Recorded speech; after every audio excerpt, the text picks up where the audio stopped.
Hey, this is Mrs. Weefy, and in this video we're going to talk about the basics of phylogeny. Now, phylogeny is the evolutionary history of a species or a group of species, and we usually show the phylogeny, the evolutionary history, using a phylogenetic tree, which links classification and the evolutionary history of a group of organisms together. Now, the taxonomy or the classification system is really based primarily on morphology. And morphology is the structure or what the organisms look like. What kinds of shared things do they have, in which scientists like Carolus Linnaeus that classified organisms together. Now, one thing we have to keep in mind is that a phylogenetic tree is a hypothesis. It's an educated prediction of the evolutionary history and the classification of these organisms.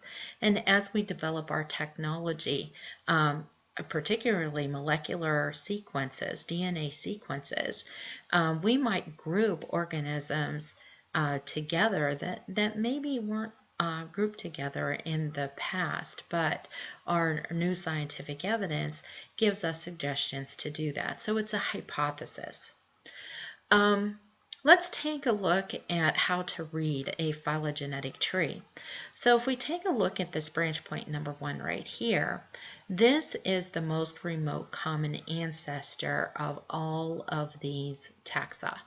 Now, taxa, as we see here, you have taxon is singular, taxa is plural, so you have A, B, C, D through G. These are all of the taxa that are related to this common ancestor. Branch point number 2 is where the lineages diverge, where they become different from, they begin becoming different from the common ancestor.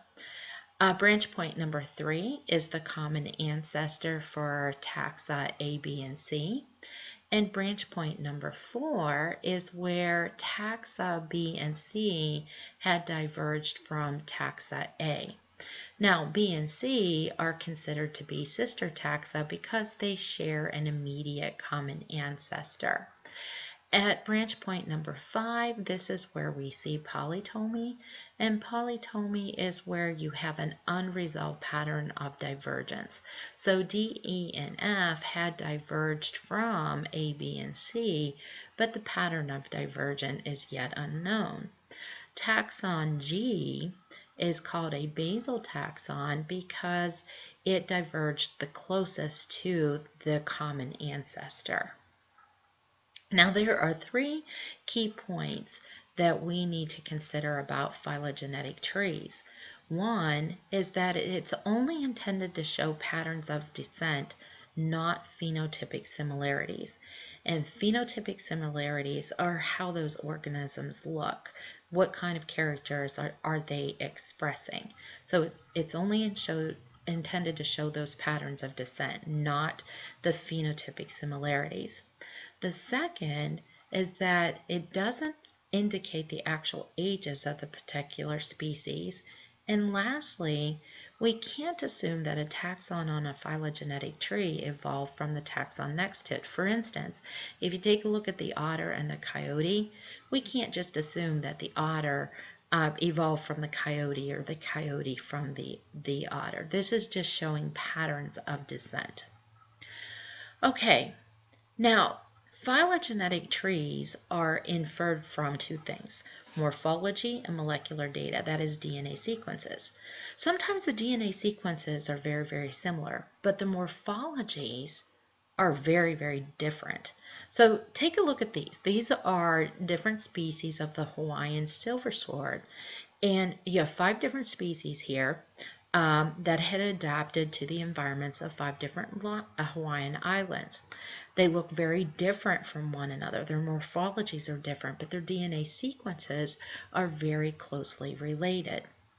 So they are homologous to one another.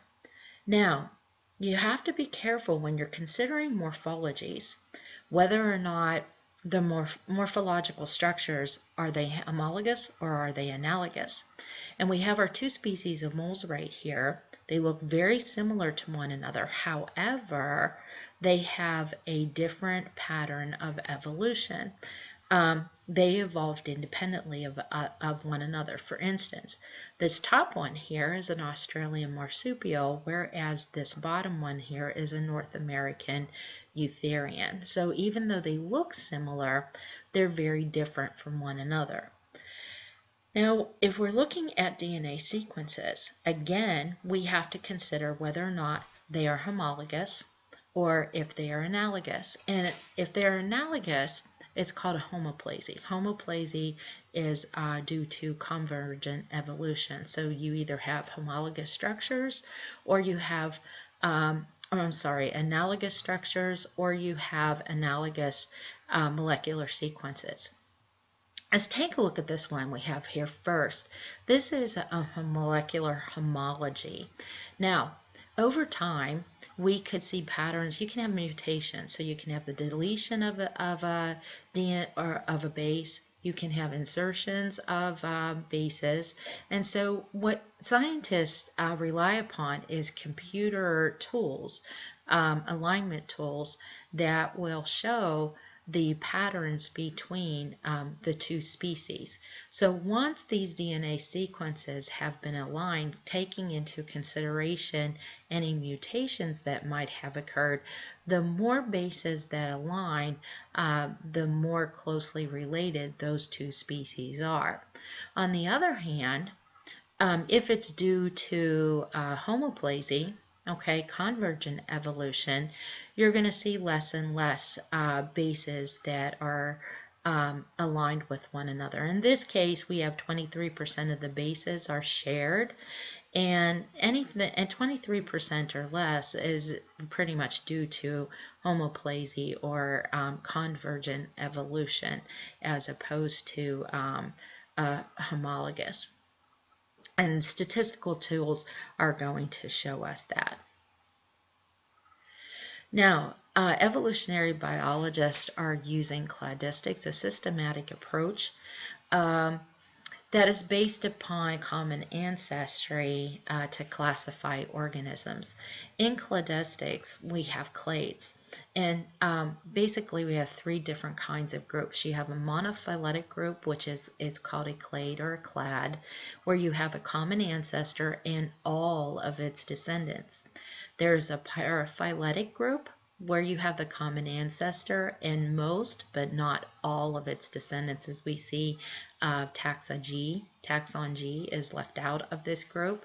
And then you have a polyphyletic group in which you have a mixture of two different clades.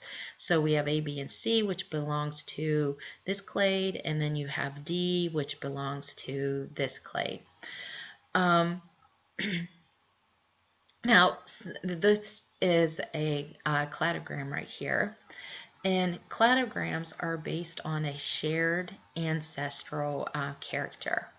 So if we take a look at this cladogram right here, the shared ancestral character which originated in the ancestor of the taxon is the vertebral column. As opposed to, if we take a look at the lancelet is called the outgroup, and it's called the outgroup because it doesn't share or doesn't have that shared ancestral character. So we always have an outgroup in our cladogram just to compare the other organisms to it. We also have what is called a shared derived character. And in a shared derived character, this is an evolutionary novelty that is unique to a clade. So for instance, we have hinged jaw. So a hinged jaw developed in this common ancestor right here and is unique to this clade. Hair developed in this ancestor and in this clade right here. All right, and so is unique to the leopard. Now we also have what is called an in-group, and an in-group is a species or a clade that is under study. So if we take a look at the leopard, the leopard would be our in-group, and we would look at all of the evolutionary novelties, that are unique for the leopard. So we notice like the turtle doesn't have hair, so is not included, okay, in the clade with the leopard. All right, now the length of the lines in a cladogram can represent two different things. Can represent genetic change, if for one. So if we take a look at the Drosophila, it has a very long line, which tells us that there were more genetic changes in the Drosophila from its divergent from the common ancestor than the human or the mouse. The line can also represent, length of the line can also indicate time. And this branch points are mapped based to fossil evidence and is proportional to geological time. So we see the line again for the Drosophila is much longer than for the human, so there has more geological time has taken place for the Drosophila than the human or the mouse. Okay, so that is my basic video for phylogeny. This is Mrs. Weethy. So long for now.